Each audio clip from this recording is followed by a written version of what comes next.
भगवान स्वयं कहते हैं मानस में, जब रावण का भाई विभीषण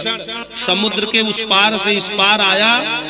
तो हनुमान जी ने, जामवंत जी ने हनुमान जी से कहा, हनुमान जी ये तो रावण का भाई विभीषण है, शत्रु का भाई भी शत्रु ही होता है, इसलिए यही इसको निपटा दिया जाए। न जाने क्या करने आया हो, भेद लेने आया हो, भेद लेन पठवा सटते ही उस दुष्ट ने भेद लेने के लिए भेजा होगा, तो इसके ऊपर भरोसा नहीं करना, यही इसको मार देते। हनुमान जी ने कहा नहीं नहीं, एक बार तो भगवान के पास सूचना जानी चाहिए कि फला व्यक्ति आया है, तो भगवान जो निर्णय करेंगे वही निर्णय सर्वमान्य होगा, अपने आप से कोई निर्णय लेना ठीक नहीं है। दौड़ करके आए हनुमान जी, कहा भगवान रावण का भाई विभीषण आया है, अगर आप कहिए तो वही उसको समाप्त कर दे, मार डाले, क्योंकि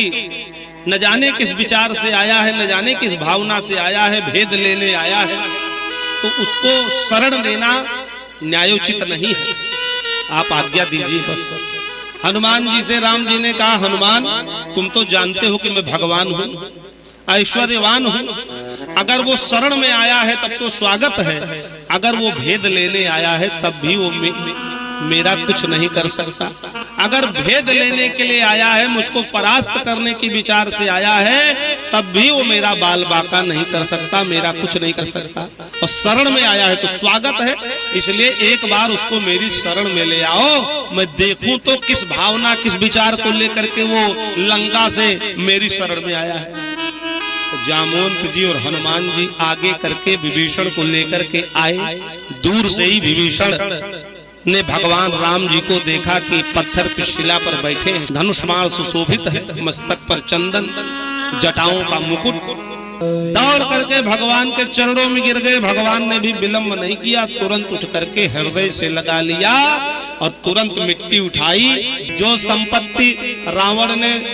10 सिर दिया, तब भोले बाबा ने लंका का आधिपत्य राज दिया रावण को। जो संपत्ति शिव रावण ही दीन दिए 10 मात,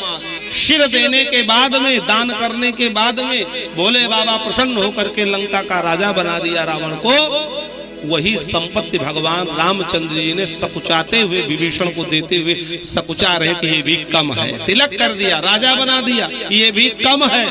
सोई संपदा विभीषण सकुच दीन रघुनाथ। तो शरण में अगर शत्रु भी आ जाए तो उसको भी क्षमा कर देना चाहिए।